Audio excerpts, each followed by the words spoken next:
Welcome to Radha channel. ನೋಡಿ friends, ನಾನಿವತ್ತು ಸ್ವಲ್ಪ ತೊಂಡೆಕಾಯಿ ಸಾಂಬಾರು ಮಾಡಿ ತೋರಿಸ್ತೆ. ಸ್ವಲ್ಪ ವೆರೈಟಿಯಾಗಿ.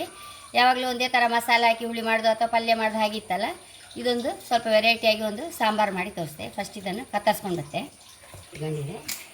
ಅದಕ್ಕೆ ಹಾಕ್ಕೊಂಡ್ಬಿಡುವ ತೊಂಡೆಕಾಯಿ ಮುರಿನೋಡು ಹಾಕೊಂಡೆ, ಒಂಚೂರು ಅರಿಶಿಣ, ಚೂರು ಬೆಲ್ಲ, ಎಣ್ಣೆ ಹಾಕಂತ ಒಂಚೂರು,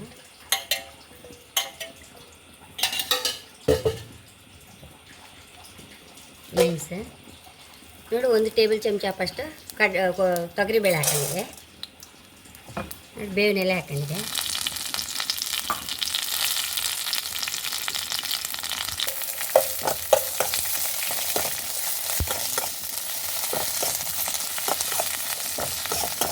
ತೊಗರಿಬೇಳೆ ಕೆಂಪಾದ ಕೂಡ ಕೊತ್ತಂಬರಿ ಹಾಕಂಬ,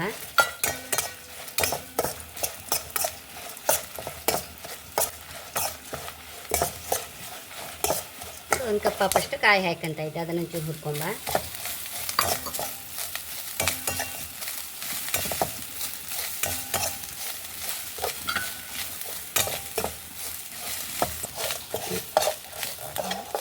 ತೆಂಗಿನಕಾಯಿ ಸಹ ಪರಿಮಳ ಬರ್ತಾಯಿತ್ತು. ಇದನ್ನೀಗ ಸಣ್ಣ ಹರ್ಕೊಂಡು ಬರ್ತೇ. ನಾನು ಅಲ್ಲಿ ಅದಕ್ಕೆ ಹೋಳಿಗೆ ಮುರಿನೋಡು ಹಾಕ್ಕೊಂಡಿದೆ ಅಲ್ಲ, ನೀವು ಇಲ್ಲಿ ಮಿಕ್ಸಿಗೆ ಹಾಕ್ಕೊಂಡು ಮುರಿನೋಡು ಇರೋದವರು ಇದಕ್ಕೆ ಹುಣಸೆ ಹುಳಿ ಬೇಕಾದಷ್ಟು ಹುಣಸೆ ಹುಳಿ ಹಾಕ್ಕೊಂಡು ಹರ್ಕೊಂಡ್ಕ. ನಾನೀಗ ಇದನ್ನು ಹರ್ಕೊಂಡು ಬರ್ತೀನಿ. ಚೂರು ಉಪ್ಪು ಹಾಕಂತ ಇದ್ದೆ, ಅರ್ಧ ಮಸಾಲೆ ಹಾಕ್ಕೊಂಡಿದ್ದೆ,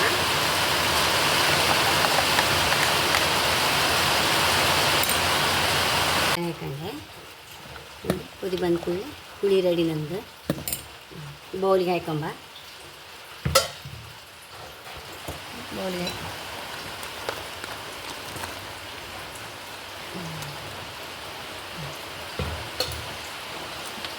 ಎಷ್ಟೋ ರುಚಿಯಾದ ಸಾಂಬಾರು, ತುಂಬ ಅಂದರೆ ತುಂಬ ಟೇಸ್ಟ್ ಇತ್ತಿದ್ದು.